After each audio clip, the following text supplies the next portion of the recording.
I am going to hitchhike the Arctic, from the polar Arctic Circle in Finland to the North Cape, the last point of Europe in Norway. And then back to one of the most beautiful places of the world, the Lofoten Islands.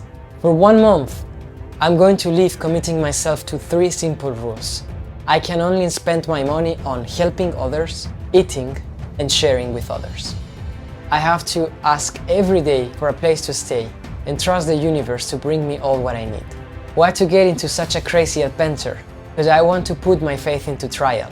And I want to show you what happens when you get rid of the control of your future and just trust and live day by day in the present. These are the 3 most extraordinary stories after 1 month hitchhiking the Arctic and how they changed my heart.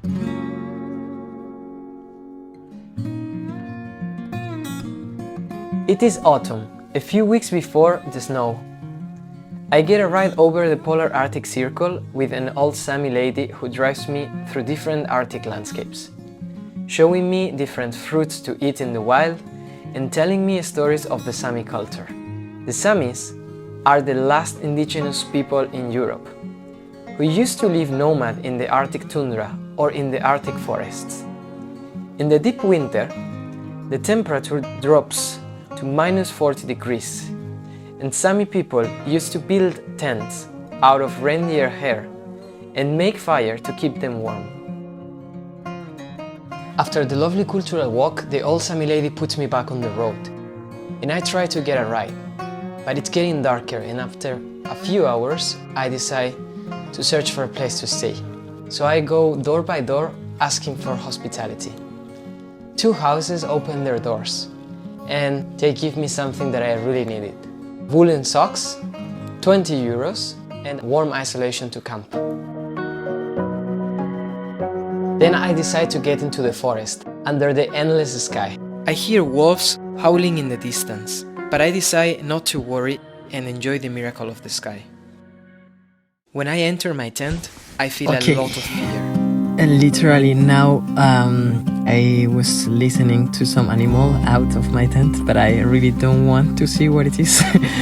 Because 2 hours ago or something like this, I listened like 20 wolves or something like this. They told me that like the wolves are a deep, very deep forest, and I'm not that deep.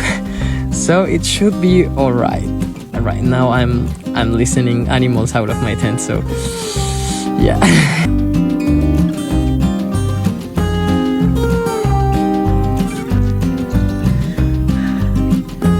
I survived.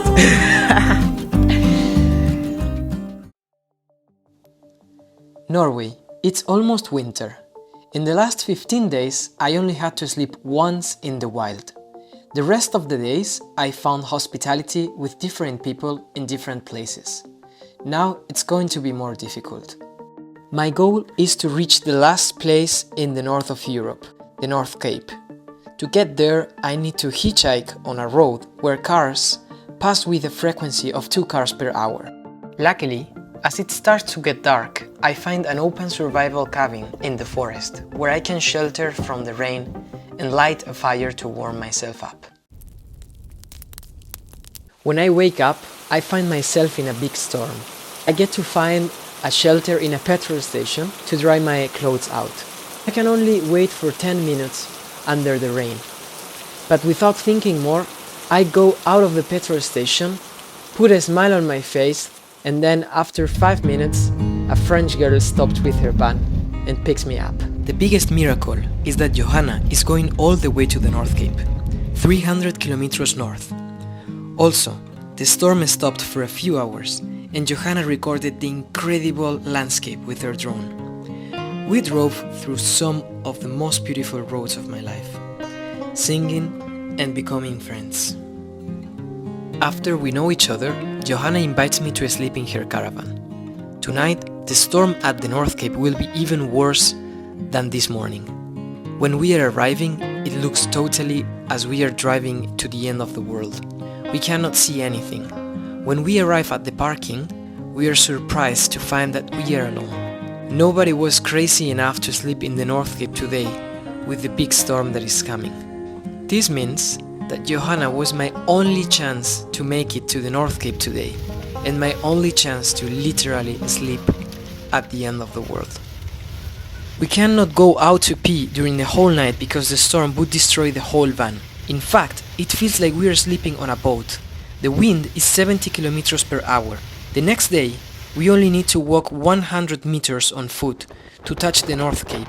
Hands and face hurt as if you were shot by a million tiny bullets. Finally, we arrived to the Northest Point in Europe. All for this photo. A story and a reminder in my heart that dreams can be achieved without money and a bit of trust. The winter has arrived. On my way to Lofoten Islands, I have to spend several nights on the road, asking for hospitality in different houses. I am rejected several times. But I learned that if I was not rejected, I wouldn't be in the right place in the right moment. The Arctic Road taught me lots of patience too. Sometimes I had to wait in the cold or in the rain or in the snow or everything together, very exhausted, and still having to wear a smile because otherwise people don't stop. I learned to be silent in the car because a lot of people just appreciate the company and the silence. One of the men who took me in his car advises me to ask for help in a drug rehab center to find a place to stay. I tried to knock their door in the middle of the snow and ask for a shelter, even though I knew that only people under rehabilitation go there. They invite me to have tea and dinner with them. When I see the boys and the girls there, they are just like me, young, scared, with the thousands of dreams and striving to be better every day. I tell them my stories about traveling nomad and the suffering I went through, that all the suffering was key for a better life, but in all the cases I was helped by lots of people each day. I see the world as a team, and then I think that suffering is a door to be in need of others, to stop being alone. When we ask for help, there is always hope in every suffering. The head of the center is observing them and seeing the passion in their faces. Then she turns to me and says, "I have found you a place to sleep. The Red Cross meeting floor. You can stay there as long as you need." I could dry out all my clothes. Also, I could rest safely and happily. And during the night, I could go out to the porch and see the miracle of the sky, the aurora. The next day, I woke up surrounded by beauty. And so that happened my last days. Mountains, some good days, pure air, and the people who used to be cold in the surface showed me that in cold places, a warm heart and a smile is even more necessary. And you, what did you learn from these stories?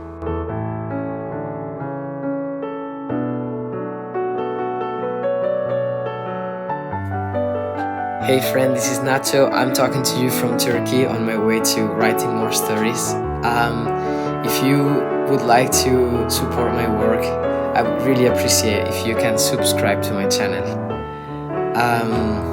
Thank you for watching and sending you all the peace and love of the world.